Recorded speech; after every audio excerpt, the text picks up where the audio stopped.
Hi, this is module 4 and it's called You Say What? So, what we've done so far, quick recap. You have gotten really clear on what you're not saying, what's going on up here, what's going on in here. You've put it down on paper, you've expanded it, you've really taken a step into self-care, self-love, and self-honesty. That's the biggest gift we can ever give ourselves, is being brutally and truly honest with ourselves, admitting how we're feeling. I know it's so scary. It's as if the world could crash round about us if we say, I'm hurt, I'm angry, I'm whatever it is that you've got on your list. But now you've taken a huge step towards really, really empowering yourself and towards creating a relationship with yourself that you really, really want to have with other people. Because as I've said again and again, it all begins with us. And it can't begin with us until we know a little bit more about ourselves. So the whole process that we're going through here is about learning about who we are. So at the moment, you've got a list of 10 problems, issues that keep coming up for you. You keep hearing the words in your head, you keep feeling those feelings, and you firmly believe that if those were transformed, your relationship would transform. So let's start with that. As we hear time and again, whatever we read, whoever we listen to, they tell us that if you state something in the negative, you're reinforcing it. So this is the time that we need to transform into something positive. We need to take what you've got there and we need to take what we can out of it and make it work for you.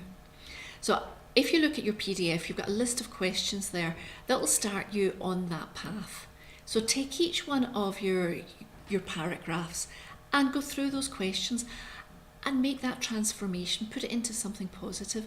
If you feel that this number 1 is really, really holding you back, number 2, number 3, whatever, or all 10 of them together are really holding your relationship back and making it untenable, what is the opposite of that?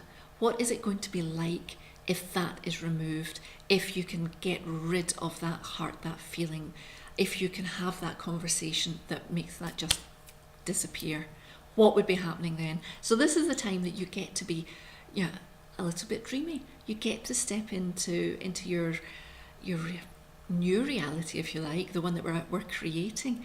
What is going to be happening at the end of the line when all these problems have been resolved, when all these issues no longer exist? Or if they do exist, you've got that magic knowledge that removes them, or removes the feelings that are attached to them for you.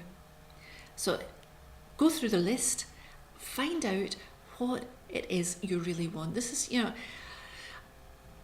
at the start of this, if you're asked, of this process rather, if you're asked what your ideal relationship would be, probably you struggle. You've got sort of fairy tale ideas and bits of this and bits of that, but it's not very clear on what you really want. You just don't want it to be like this anymore. But by now, you've kind of identified those big, alarm bells, those big ones that we need to deal with. So taking those aside, what would you create in their place? And as I say, keep it in the positive.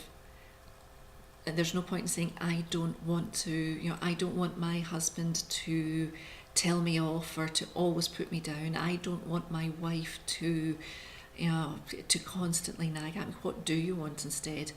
I want a loving relationship where my partner openly listens to me, encourages me to speak my truth, and loves me no matter what. That's for me. Yours will be different. So enjoy the process. This is where you're creating your new reality. Have fun with it. Do it, take your time, but do it. Make progress.